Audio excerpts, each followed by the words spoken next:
Hi friends, எப்படி இருக்கீங்க? இந்த வீடியோ மூலமா மறுபடியும் உங்களை சந்திக்கிறதுல ரொம்ப ரொம்ப ரொம்ப மகிழ்ச்சி. இந்த வீடியோவில் வந்து நம்ம அதை பற்றி பார்க்க போகிறோம் அப்படின்னா குரூப் 4 எக்ஸாம் உரிய கொஸ்டின் ஆன்சர் தான் இந்த வீடியோவில் நம்ம பார்க்க போகிறோம்.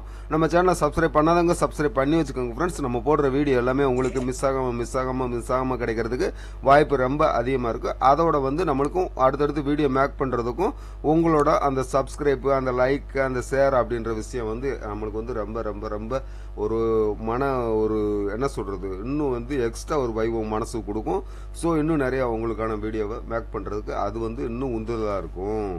அதாவது வந்து ஃப்ரெண்ட்ஸ், எதையுமே மீட்டெடுத்து விடலாம். எப்படி அப்படின்னு கேட்டிங்கன்னா, உங்கள் நம்பிக்கையை வந்து நீங்கள் இழக்காத வர எந்த ஒரு விஷயம்னாலுமே மீட்டெடுத்து விடலாம். நம்ம லைஃப்பையும் மீட்டெடுத்து விடலாம். இதுவரை இருக்கிற இந்த வறுமையோ இந்த கடந்த காலங்களோட நிகழ்வுகளோ அந்த கசப்பான அனுபவங்களோ எல்லாத்தையுமே நம்ம மீட்டெடுத்து விடலாம். நம்ம வருங்காலத்தில் நம்ம வந்து ஒரு அருமையான ஒரு ஜாப்பில் போய் நம்ம அமரும் போது வந்துட்டு இது எல்லாமே மறந்து போயிடும். இனி வருங்காலங்கள் இன்னும் சிறப்பாக அமையணும்னா எக்ஸாமுக்கு ரொம்ப ரொம்ப ரொம்ப தீவிரமாக படிங்க ஃப்ரெண்ட்ஸ். இந்த எக்ஸாம் தான் நம்ம லைஃப் அப்படின்னு நினச்சி படிங்க. அடுத்தடுத்த எக்ஸாம் பின்னாடி வர்ற காலங்களில் வேறு எக்ஸாம் கிளியர் பண்ணலாம். அதுக்கு முன்னாடியே அந்த குரூப் 4 எக்ஸாம் நம்ம கிளியர் பண்ணுறதுக்கு தயாராகிக்கணும் ஃப்ரெண்ட்ஸ். ஸோ எல்லாருமே வந்துட்டு இந்த எக்ஸாமை கிளியர் பண்ணுறதுக்கு உங்களோட எவ்வளவு முடியுமோ உங்களோட பெஸ்ட் ஏதோ அதை கொடுக்க முயற்சி பண்ணுங்க ஃப்ரெண்ட்ஸ். ஓகே ஃப்ரெண்ட்ஸ், வாங்க இப்போ நாம வீடியோக்குள்ள போலாம்.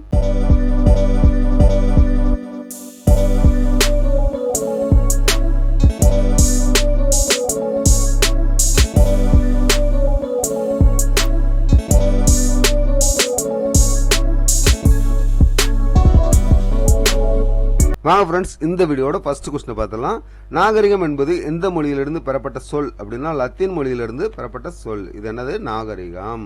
நெக்ஸ்ட், பூமி தனது அச்சில் சுழல்கிறது என்று உண்மையை அறிவித்த முதல் இந்திய வானியல் ஆய்வாளர் யார் அப்படின்றதான் கொஸ்டின். பூமி தனது அச்சில் தான் சுழல்கிறது அப்படின்ற உண்மையை அறிவித்த முதல் இந்திய வானியல் ஆய்வாளர் யார் அப்படின்னா ஆரியப்பட்டார். அவங்க தான் வந்துட்டு சொல்லியிருக்காங்க. கொஸ்டின் நம்பர் 3 பாருங்க. 1905 வங்கப்பிரிவினின் போது ரக்ஷா பந்தன் விழாவை பெருமளவில் நடத்தியவர் யார்? ரவீந்திரநாத் தாகூர் தான் நடத்திருக்காங்க. எப்போ? 1905.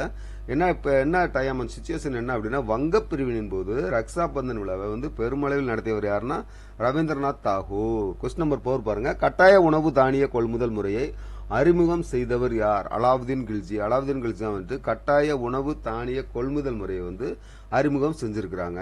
கொஸ்டின் நம்பர் 5 பாருங்க. இரண்டாம் உலகப் போர் எந்த உடன்படிக்கையின் மூலம் முடிவுக்கு வந்தது அப்படின்னா பாண்டிச்சேரி உடன்படிக்கை மூலம் தான் முடிவுக்கு வந்திருக்கு. இரண்டாம் உலகப் போர் எந்த உடன்படிக்கையின் மூலம் முடிவுக்கு வந்தது அப்படின்னா பாண்டிச்சேரியின் உடன்படிக்கையின் மூலம் முடிவுக்கு வந்தது. நெக்ஸ்ட் கொஸ்டின் பாருங்க. Question number 6. ஜாலியன்வாலாபாக் படுகொலையை கண்டித்து காந்தியடிகள் எந்த பதக்கத்தை திரும்ப கொடுத்தார்? ஜாலியன்வாலாபாக் படுகொலையை வந்து கண்டிச்சு காந்தியடிகள் வந்து எந்த பதக்கத்தை திரும்ப கொடுத்தாரு அப்படின்னா கைசர்-இ-ஹிந்த் அப்படின்ற இந்த பதக்கத்தை தான் வந்துட்டு திரும்ப கொடுத்துட்டாரு. மேம்பாடு மற்றும் ஒழுங்குமுறை சட்டம் எந்த ஆண்டு ஏற்படுத்தப்பட்டது? மேம்பாடு மற்றும் ஒழுங்குமுறை சட்டம் 1957 தான் ஏற்படுத்தி இருக்கிறாங்க. கொஸ்டின் நம்பர் 8 பாருங்க. கோயம்புத்தூர் பீடபூமியை மைசூர் பீடபூமியிலிருந்து பிரிக்கிறது எது அப்படின்றாங்க. கோயம்புத்தூர் பீடபூமி இருக்கு, மைசூர் பீடபூமி இருக்கு, ரெண்டுமே மிங்கலாம் தான் இருக்கு. இது எது பிரிக்குது அப்படின்னா மோயர் ஆறு. இதுதான் வந்துட்டு அது ரெண்டையுமே வந்துட்டு பிரிக்குது. கொஸ்டின் நம்பர் 9 பாருங்க. சாத்தனூர் அணை எந்த ஆற்றின் குறுக்கே கட்டப்பட்டுள்ளது அப்படின்னா தென்பெண்ணை ஆற்றின் குறுக்கே தான் கட்டப்பட்டுள்ளது. எந்த அணை அப்படின்னா சாத்தனூர் அணை தான் கட்டப்பட்டுள்ளது. கொஸ்டின் நம்பர் 10 பாருங்க. சதி சட்டம் இயற்றியதில் முக்கிய பங்கு வைத்தவர் யாருன்னா ராஜாராம் மோகன் ராய். இவங்க தான் ஈடுபட்டு இருக்கிறாங்க. சதி சட்டம் இயற்றியதில் முக்கிய பங்கு அது ஈடுபட்டது யார் அப்படின்னா ராஜாராம் மோகன் Roy. Win plus win academy TNPSC group 4 question தான் பார்த்துட்டு இருக்கோம். கொஸ்டின் நம்பர் 11 பாருங்க. உருமாறிய பாறைகள் சிதைக்கப்பட்டும் கடத்தப்பட்டும் படிய வைக்கப்பட்டும் எத்தகைய பாறைகளாக மாறுகின்றன அப்படின்னா படிவு பாறைகளாக இவைகள் வந்து மாறுகின்றன. உருமாறிய பாறைகள் சிதைக்கப்பட்டும் கடத்தப்பட்டும் படிய வைக்கப்பட்டும் எத்தகைய பாறைகளாக மாறுகின்றன அப்படின்னா படிவு பாறைகளாக தான் இவ வந்து மாறுகின்றன.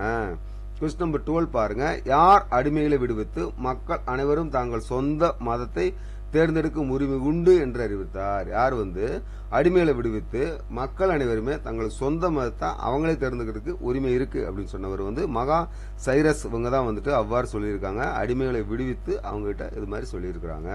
கொஸ்டின் நம்பர் 13 பாருங்க. சூரியனை மையமாக கொண்டு பூமி மற்றும் அனைத்து கிரகங்களும் சுற்றி வருவதாக கூறியவர் யாருன்னா நிக்கோலஸ் கோலர்னிக்கஸ். இவங்க தான் வந்து சொல்லியிருக்காங்க. சூரியனை மையமாக கொண்டு பூமி மற்றும் அனைத்து கிரகங்களும் சுற்றி வருவதை நிக்கோலஸ் தான் சொல்லியிருக்கிறாங்க. நெக்ஸ்ட், தாவரங்கள் நிலக்கரியாக மாறும் பொதுவான நிகழ்ச்சி எவ்வாறு அழைக்கப்படுகிறது? தாவரங்கள் வந்து நிலக்கரியா மாறுது அப்படின்னு சொல்றாங்கல்ல, அந்த மெதுவான அந்த நிகழ்ச்சி அந்த இது வந்து எவ்வாறு அழைக்கப்படுகிறதுனா கார்பனாதல் அப்படின்னு தான் அழைக்கிறாங்க. கொஸ்டின் நம்பர் 15 பாருங்க. ஒளிச்சேர்க்கையின் வேதியியல் நிகழ்வுகளை கண்டறிந்தவர் யார்? அந்த ஒளிச்சேர்க்கையோட வேதியியல் நிகழ்வுகளை கண்டறிந்தவர் யாருன்னா மெல்லின் கால்வின். மெல்லின் கால்வின் தான் வந்து கண்டுபிடிச்சிருக்கிறாங்க. கொஸ்டின் நம்பர் 16 பாருங்க. இயற்கையானது தன்னைத்தானே புத்துணர்வுடன் புதுப்பிக்கும் ஆற்றல் வாய்ந்தது என்று கூறியவர் யார்? Heaven Keller. ஹெலன் கெல்லர் தான் வந்துட்டு அவ்வாறு சொல்லியிருக்காங்க. இயற்கையானது தன்னைத்தானே புத்துணர்வுடன் புதுப்பித்துக் கொள்ளும் ஆற்றல் வாய்ந்தது அப்படின்னு சொல்லிட்டு சொல்லியிருக்கிறாங்க. கொஸ்டின் நம்பர் 17 பாருங்க. உடலின் அனைத்து செயல்பாடுகளையும் கட்டுப்படுத்தும் மையம் எது அப்படின்னா மூளை தான். மூளை தான் வந்துட்டு உடலின் அனைத்து செயல்பாடுகளையும் வந்து கட்டுப்படுத்துது. கொஸ்டின் நம்பர் 18 பாருங்க. மனிதர்களின் தண்டுவடத்திலிருந்து எத்தனை தண்டுவட நரம்புகள் உருவாகின்றன? 31 இணை நரம்புகள் வந்து உருவாகின்றன. மனிதனின் தண்டுவடத்திலிருந்து எத்தனை தண்டுவட நரம்புகள்னா 31. கொஸ்டின் நம்பர் 19 பாருங்க. தமிழ்நாடு வன பாதுகாப்பு சட்டம் இயற்றப்பட்ட ஆண்டு எது அப்படின்னா 1980 அப்படின்றதான் இதோட சரியான ஆன்சர். தமிழ்நாடு வன பாதுகாப்பு சட்டம் 1980. கொஸ்டின் நம்பர் 20 பாருங்க. சாம்பல் நிற அணில்கள் சரணாலயம் அமைந்துள்ள மாவட்டம் எது அப்படின்னா விருதுநகர். சாம்பல் நிற அணில்கள் சரணாலயம் அமைந்துள்ள மாவட்டம் எது அப்படின்னா Virudhunagar. Win plus win academy TNPSC group question நம்ம பார்த்துட்டு இருக்கோம். கொஸ்டின் நம்பர் 21 பாருங்க. தமிழ்நாட்டின் முதல் இரும்பு பாதை எந்த பகுதிக்கு இடையே அமைக்கப்பட்டது அப்படின்னா ராயபுதல் வாலாஜா வரையில் அமைச்சிருக்காங்க. எங்க அப்படின்னா தமிழ்நாட்டில். அதே இந்தியா லெவல் அப்படின்னா மும்பை டு தானே. தமிழ்நாடுக்கு பாருங்க ராயபுரம் முதல் வாலாஜாப்பேட்டைன்றம்ல அது வரைக்குமே அமைச்சிருக்கிறாங்க முதல் இருப்பு பாதை. கொஸ்டின் நம்பர் 22 பாருங்க. ஊட்டிமலை ரயில் உலக புராதன சின்னமாக அறிவிக்கப்பட்ட ஆண்டு எது அப்படின்னா 2005 தான் அறிவிச்சிருக்காங்க. ஊட்டி ரயில வந்து உலக புராதன சின்னமாக அறிவிச்சிருக்காங்க 2005ல. கொஸ்டின் நம்பர் வந்து 23 பாருங்க. 1000 ஏரிகளை கொண்ட நாடு என்று அழைக்கப்படுவது பின்லாந்து. இது எல்லாருக்குமே தெரிஞ்ச விஷயம் தான். 1000 ஏரிகளை கொண்ட நாடு என்று அழைக்கப்படுவது எது அப்படின்னா பின்லாந்து. இதுதான் சரியான ஆன்சர். கொஸ்டின் நம்பர் 24 பாருங்க. உணர்வு மற்றும் இயக்க தூண்டல்களை கடத்தும் மையமாக செயல்படுவது எது? உணர்வு மற்றும் இயக்க தூண்டல்களை கடத்தும் மையமாக செயல்படுவது தாலமஸ். தாலமஸ் தான் இதோட சரியான ஆன்சர். தலாமஸ் அப்படின்றாங்க. இதுதான் இதோட சரியான ஆன்சர். கொஸ்டின் நம்பர் 25 பாருங்க. பண மசோதாவை தீர்மானிப்பதில் இறுதி முடிவு யாருடையது அப்படின்னா சபாநாயகர் தான். ஸ்பீக்கர் தான் வந்துட்டு இறுதி முடிவு எடுக்கணும் பண மசோதாவை தீர்மானிக்கிறதுல. நெக்ஸ்ட் பாருங்க. Question number 26. நம்பிக்கையில்லா தீர்மானம் எங்கு மட்டுமே அறிமுகப்படுத்த முடியும் அப்படின்னா லோக்சபாவில் தான் அறிமுகப்படுத்த முடியும். நம்பிக்கையில்லா தீர்மானம் எங்க அறிமுகப்படுத்த முடியும்? கீழவையில், அதாவது லோக்சபால தான் அறிமுகப்படுத்த முடியும். கொஸ்டின் நம்பர் 27 பாருங்க. பிரதமர் அமைச்சரின் கடமைகளை பற்றி கூறும் சட்டப்பிரிவு எதுனா சட்டப்பிரிவு 78 தான் வந்துட்டு பிரதம அமைச்சரின் கடமைகளை பற்றி கூறுகிறது. கொஸ்டின் நம்பர் 28 பாருங்க. இந்தியாவில் இயற்கை பேரழிவுகள் நிர்வகிப்பதற்கான பயிற்சி மற்றும் திறன் மேம்பாட்டு திட்டங்களுக்கான ஒரு முதன்மை நிறுவனம் எங்கு உள்ளது அப்படின்னா கொஸ்டின்.